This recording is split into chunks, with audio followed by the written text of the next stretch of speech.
নমস্কার বন্ধুরা, বাংলার বাগানে আপনাদেরকে স্বাগত। আপনারা সবাই নিশ্চয়ই ভালো আছেন। আর গাছকে ভালো রাখার জন্য আপনাদেরকে ভালো থাকতে হবে। দেখেন, এগুলো কিন্তু রক্তগাঁদা বা কাশি গাঁদা ফুল। এগুলো দেখেই আপনারা নিশ্চয়ই বুঝতে পেরেছেন অনেকে। এই শীতের শেষের দিকে আর কি এই ফুলগুলি ফুটছে। দেখেন, বেশ অনেকগুলি কিন্তু এই কাশি গাঁদা ফুল আমি আমার গাছে ধরাতে পেরেছি। এখন প্রথম যেহেতু একটু কম ফুটছে, তবে যতদিন যাবে এই গাছে ফুলের সংখ্যা কিন্তু ধীরে ধীরে বৃদ্ধি পাবে। দেখেন, ফুলি দেখেন পুরো টাইট হয়েছে, দেখতে কিন্তু বেশ সুন্দর লাগে। এই পাশে দেখেন কুঁড়ি ফুটছে। তো আপনারা নিশ্চয়ই আপনাদের বাড়িতে এই কাশি গাঁদা বা রক্তগাঁদা ফুল বসিয়েছেন। আর এই গাছকে কীভাবে পরিচর্যা করতে হবে না হবে আমি আপনাদেরকে সমস্ত কিছুই আমি বলেছিলাম। তো আপনারা নিশ্চয়ই সেইভাবেই পরিচর্যা করে যাচ্ছেন। আর আমার মতো এরকম বেশ ভালোই ফুল ধরাতে পেরেছেন আপনাদের কাশি গাঁদা গাছগুলিতে। এই গাছ আপনার মাটিতেও হয় এবং টবেও হয়, কোনো অসুবিধা হয় না। সামান্য একটু পরিচর্যা করলেই এই গাছ থেকে প্রচুর সংখ্যায় কিন্তু ফুল পাওয়া যায় খুব সহজেই। তো টাইটেল আর থাম্বনেল দেখে আপনারা নিশ্চয়ই বুঝতে পেরেছেন যে আমি আজ আপনাদের সঙ্গে কী গাছ পরিচর্যা নিয়ে আলোচনা করতে চলেছি। তো তাহলে চলুন সে আলোচনা বিষয়ের দিকে তাহলে এবার যাওয়া যাক।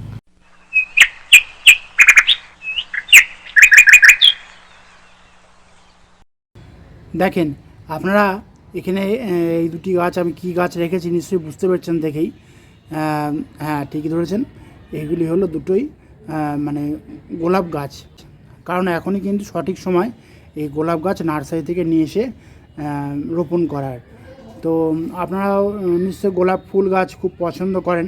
আমিও কিন্তু বেশ অনেক কটা নতুন গোলাপ গাছের চারা আর কি নিয়ে এসেছি নার্সারি থেকে। নিয়ে এসে এবার আমি একের পর এক আমি চারাগুলি রোপণ করতে চলেছি ধীরে ধীরে। তো সেই চারাগুলিকে কিভাবে আপনারা রোপণ করবেন না করবেন, কেমন ধরনের মাটি তৈরি করে রোপণ করবেন, কিভাবে রোপণ করবেন, আমি সমস্ত কিছু কিন্তু আপনাদের সঙ্গে A to Z ডিটেলসে আজকে আমি শেয়ার করব এই ভিডিওতে। মনোযোগ সহকারে কিন্তু আপনারা সম্পূর্ণ ভিডিওটা দেখে যাবেন, তাহলে দেখবেন আপনাদের গোলাপ গাছ নিয়ে আর কোনো সমস্যা থাকবে না। এটা ফুলটা হবে প্রথমে একটু মানে কি বলবো, মেটে কালার হবে, তার উপরে হোয়াইট বা ইয়েলো স্পট থাকবে। আমি দুটো গাছে নিয়ে এসেছি। প্রথমে মানে সম্পূর্ণ ফুলে পাপড়িগুলি মেটে মেটে কালার হবে, একটু ডিপ মেটে কালার হবে, তার উপরে ইয়েলো বা হোয়াইট স্পট থাকবে। তো আমি দুটো ভ্যারাইটি গাছই কিন্তু আমি নিয়ে এসেছি।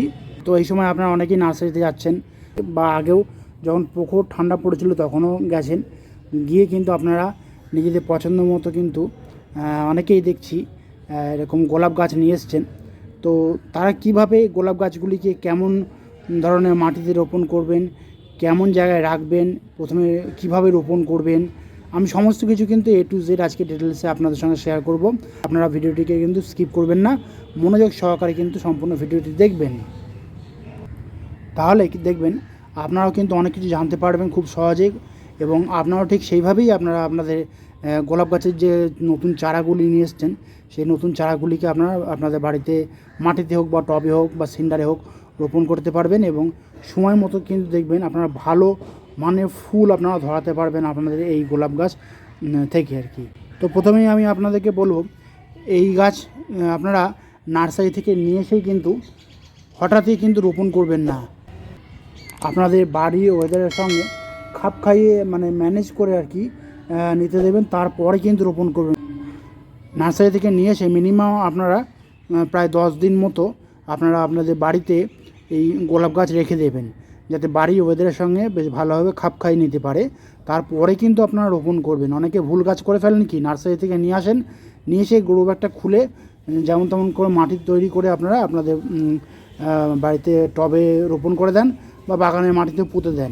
এই ভুল কাজটা কিন্তু করবেন না। তাহলে হবে কি, দেখবেন এই যে গাছটাকে নিয়ে এসছেন নার্সারি থেকে, তো সেখানে কিন্তু একরকম ওয়েদার ছিল, এবার নিয়ে এসে বাড়িতে যখন আপনারা রোপণ করবেন দেখবেন 2-1 দিনের মধ্যে কিন্তু গাছটা নেতিয়ে পড়বে, এবং শিকড় দেখবেন আপনাদের এই গাছে পচনও ধরতে পারে, এবং দেখবেন ডালপালাগুলিও ডাইব্যাক হয়ে যাচ্ছে এবং গাছটা কিন্তু শেষ পর্যন্ত মারাও যেতে পারে। তো সেই জন্য বলছি, নার্সারি থেকে নিয়ে এসে কিছুদিন আপনাদের বাড়ির ওয়েদারের সঙ্গে খাপ খাইয়ে নিতে দেবেন, তারপরে কিন্তু আপনারা মাটিতে বা টবে আপনারা রোপণ করবেন। তো প্রথমেই বলি, তো নার্সারি থেকে আপনারা এই গোলাপ গাছ চারা নিয়ে আসলেন, নিয়ে এসে এবার আপনারা কিন্তু যে কোনো মাটিতে কিন্তু এই গোলাপ গাছ রোপণ করবেন না। হালকা দোআঁশ মাটি বা হালকা বেলে দোআঁশ মাটি আপনারা তৈরি করবেন, মানে আগে থেকে তৈরি করে রাখবেন, দিয়ে সেই মাটিতে কিন্তু আপনারা এই গোলাপ গাছ রোপণ করবেন। আপনারা করবেন কি, আপনারা যদি ঠিক করেন যে আপনারা এবার গোলাপ গাছ বসাবেন এই সিজনে, তো আপনার মিনিমাম 2 সপ্তাহ আগে আপনারা হালকা বেলে দোআঁশ বা হালকা দোআঁশ মাটি তৈরি করে রাখবেন। এবং সেই মাটি কেমন ধরনের মাটি হবে আমি আপনাদেরকে বলছি, আপনারা নোট করে নেন। প্রথমে 6 ইঞ্চি টবে আপনারা রোপণ করবেন। আর 6 ইঞ্চি টবে তো মাটি আপনারা জানেন কতটা পরিমাণে মাটি ধরবে। সেই 6 ইঞ্চি টবের 75% আপনারা মাটি নেবেন, আর বাকি যে 25% যেটা আমি বললাম, সেই 25% আপনারা মোটা দানা বালি নেবেন।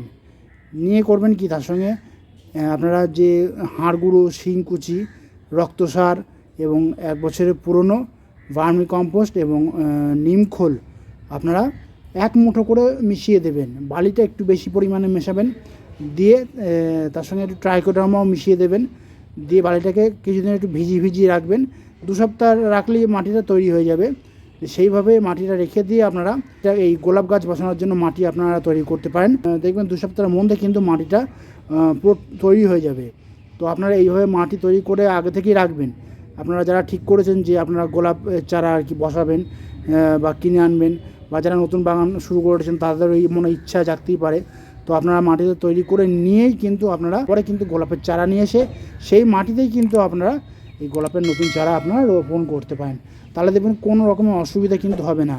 আর আপনারা চারা নিয়ে এসেছেন আজকে যদি মাটি তৈরি করে বসিয়ে দেন, বিভিন্ন রকমের যে সারগুলো কথা বললাম, জৈব সার আর কি, হাড়গুঁড়ো, শিংকুচি, নিমখোল, এর রিয়াকশান কিন্তু ওই গাছের উপরে পড়তে পারে। তো সেই জন্য বলছি, হঠাৎ এনেই কিন্তু আপনারা গোলাপ গাছ রোপণ করবেন না, এতে কিন্তু আপনাদেরই ক্ষতি হবে। আর একটা কথা, গাছ বসানোর আগে কিন্তু টবের ড্রেনেজ সিস্টেমটা কিন্তু ভালোভাবে করবেন। কেননা এই গাছ যেহেতু ছোট গাছ এখনও, বর্ষার সময় তো এই গাছকে একটু জল খাওয়াতেই হবে। তো সেই বর্ষার সময় যাতে আর কি টবের মাটিতে জল জমে না যায় সেদিকে কিন্তু আপনারা খেয়াল রাখবেন। সেই কথাটা মাথায় রেখেই কিন্তু আপনারা টবের ড্রেনেজ সিস্টেমটাকে তৈরি করবেন। প্রথমে আপনারা টবের যে নিচের ছিদ্রটা থাকে সেটাকে একটা বড় খোলামকুচি দিয়ে চাপা দিয়ে দেবেন। সেই ঢেউ খেলানো অংশটা থাকবে, টবের যে ড্রেনেজ হোলটা রয়েছে সেই দিকে মুখ করা থাকবে, এবং ঢেউ খেলানো অংশ বিপরীত দিকটা থাকবে উপরের দিকে। এবং তারপরে আপনারা একটা খোয়া দিয়ে বা বালিচালা পাথর দিয়ে একটা লেয়ার তৈরি করবেন। তার উপরে কিন্তু মোটা দানার বালি দিয়ে একটা লেয়ার তৈরি করে নিয়ে এবার আমি যে ধরনের মাটি তৈরি করে রাখতে বলেছিলাম আপনাদেরকে, সেই মাটি আপনারা আস্তে আস্তে ভরে দিয়ে চেপে দেবেন। প্রায় হাফটা মতো মাটিটা আপনারা ভর্তি করে নেবেন, দিয়ে একটু চেপে দেবেন যাতে কোনো এয়ার গ্যাপ না থাকে। এইবার করবেন কি, এইরকম যে গ্রো ব্যাগটা রয়েছে সেই গ্রো ব্যাগটাকে কিন্তু আপনারা ধার থেকে কেটে দেবেন। মানে এই দেখেন, এই অংশ থেকে কিন্তু কেটে দেবেন। কেটে দিয়ে তারপরে কিন্তু আপনারা যে রুট বলটা তৈরি হয়েছে ভেতরে, সেই রুট বল সহ গাছটাকে বসিয়ে দেবেন। রুট বলে যেন কোনো ক্ষতি না হয় সেদিকে কিন্তু আপনারা খেয়াল রাখবেন, কারণ রুট বলে ক্ষতি হয়ে গেলে কিন্তু গাছেরও ক্ষতি হয়ে যেতে পারে। সবসময় আপনারা চেষ্টা করবেন এই যে গ্রাফটিং পোর্শনটা রয়েছে এর নিচে যে অংশটা, সেই অংশটাকে আপনারা মাটিতে আপনারা ধরিয়ে দেন, কিন্তু উপরিভাগে যেন কখনোই যেন মাটি না ধরে সেদিকে কিন্তু আপনারা খেয়াল রাখবেন, তাহলে কিন্তু গাছটা ক্ষতি হয়ে যাবে। রোপণ করে দিয়ে বাকি যে অংশটা থাকবে সেই অংশে কিন্তু আপনারা মাটি ভরে দেবেন, দিয়ে একটু মাটি দিয়ে চেপে দেবেন যাতে কোনো এয়ার গ্যাপ না থাকে, সেই কথাটা কিন্তু আপনারা মাথায় রাখবেন। দিয়ে আপনারা এই মাটিটাকে সমান করে দেবেন, যেখানে বললাম গ্রাফটিং পোর্শনের নিচ পর্যন্ত আপনারা মাটি দিয়ে ভরে দেবেন। দিয়ে একটু চেপে দিয়ে আপনারা নর্মাল যে জল সেই জল কিন্তু টব ভর্তি করে দিয়ে দেবেন। এবং দেখবেন ড্রেনেজ সিস্টেমটা যদি আমি যেভাবে বললাম আপনাদেরকে, আপনারা ঠিক সেইভাবে যদি ভালোভাবে তৈরি করে নেন, তাহলে দেখবেন ড্রেনেজ সিস্টেম দিয়ে এক্সট্রা যে জলটা হবে সেই জলটা কিন্তু বেরিয়ে যাবে। আর ড্রেনেজ সিস্টেমটা যদি ভালো না করেন দেখবেন জল বেরোচ্ছে না।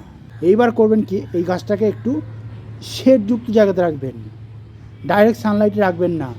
মোটামুটি 7 থেকে 10 দিন আপনারা একটু শেডযুক্ত জায়গায় রাখবেন, মানে সকালে একটু মিষ্টি রোদ পাবে এরকম, আস্তে আস্তে একটু রোদ খাইয়ে গাছটাকে একটু অভ্যাস করতে হবে যাতে ডাইরেক্ট সানলাইটে গাছটা থাকতে পারে।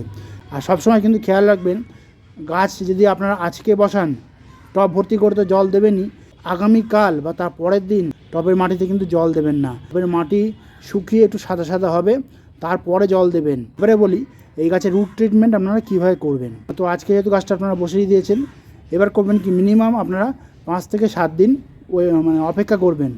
তারপরে দেখবেন টবের উপরিভাগের মাটিটা, মানে এই মাটিটা আর কি সাদা হবে, তারপরে আপনারা করবেন কি, মিনিমাম 1 লিটার জল নেবেন, তাতে হিউমিক অ্যাসিড নেবেন প্রায় দানাদার ফর্মে হলে চা চামচে 1 চামচ, আর যদি লিকুইড ফর্মে হয় তাহলে মিনিমাম 20 থেকে 25 ফোঁটা হিউমিক অ্যাসিড সেই জলের সঙ্গে মিশিয়ে নিয়ে ভালোভাবে, রুটিং হরমোন যেটা আছে, আপনারা যে কোনো প্রকারের রুটিং হরমোন ইউজ করতে পারেন, তাতে কোনো অসুবিধা নেই। রুটিং হরমোনটা আইসক্রিমের চামচে 1 চামচ পুরো ভর্তি নিয়ে সেই জলের সঙ্গে ভালোভাবে মিশিয়ে নিয়ে আপনারা আপনাদের টবের মাটিতে প্রয়োগ করবেন। এই কাজটা মিনিমাম আপনারা 2 বার করবেন। মিনিমাম আপনারা যদি আজকে করেন, আবার নেক্সট 5 থেকে 6 দিন পরে আবার আপনারা এই কাজটা করবেন, যাতে গাছের রুট ট্রিটমেন্টটা খুব ভালোভাবে হয় এবং শিকড়গুলি যাতে দ্রুত বৃদ্ধি পেতে শুরু করে, সেই জন্য এই কাজটা আপনারা মনে করে কিন্তু করবেন। এরপরে বলি, গাছটাকে কিন্তু এখন কোনো খাবার দেবেন না। এই 2 দিন রুট ট্রিটমেন্ট হয়ে যাবে, তারপরে থেকে কিন্তু এই গাছটাকে খাবার দিতে হবে। তো তখন কি খাবার দেবেন না দেবেন আমি আপনাদের সঙ্গে সে বিষয় নিয়েও আলোচনা করব। আশা করি আপনাদের বুঝতে কোনো অসুবিধা হবে না। তো এই প্রথম পর্যায়ে মানে ফার্স্ট স্টেপে আপনারা নার্সারি থেকে গোলাপ গাছ নিয়ে এসে এইভাবে পরিচর্যা করতে শুরু করে দেবেন। দেখবেন আপনাদের একটা গোলাপ গাছেরও কোনো ক্ষতি হবে না। যতগুলো গোলাপ গাছ আপনারা নিয়ে আসবেন দেখবেন সমস্ত গোলাপ গাছ কিন্তু দাঁড়িয়ে যাবে, কোনো গাছে পাতা হলুদ হবে না, গাছ রুট রট হয়ে গাছ কিন্তু মারাও যাবে না। আর এরপরে কীভাবে কী খাবার দেবেন না দেবেন আমি আপনাদের সঙ্গে সেকেন্ড স্টেপে সেটা শেয়ার করব, চিন্তার কোনো কারণ নেই। তো বন্ধুরা, আজ এ পর্যন্তই। আর যদি কোনো কমেন্ট থাকে তাহলে কিন্তু বাংলা বাগানকে জানাতে ভুলবেন না, কারণ বাংলা বাগান সবসময় আপনাদের পাশে ছিল, আছে এবং থাকবে।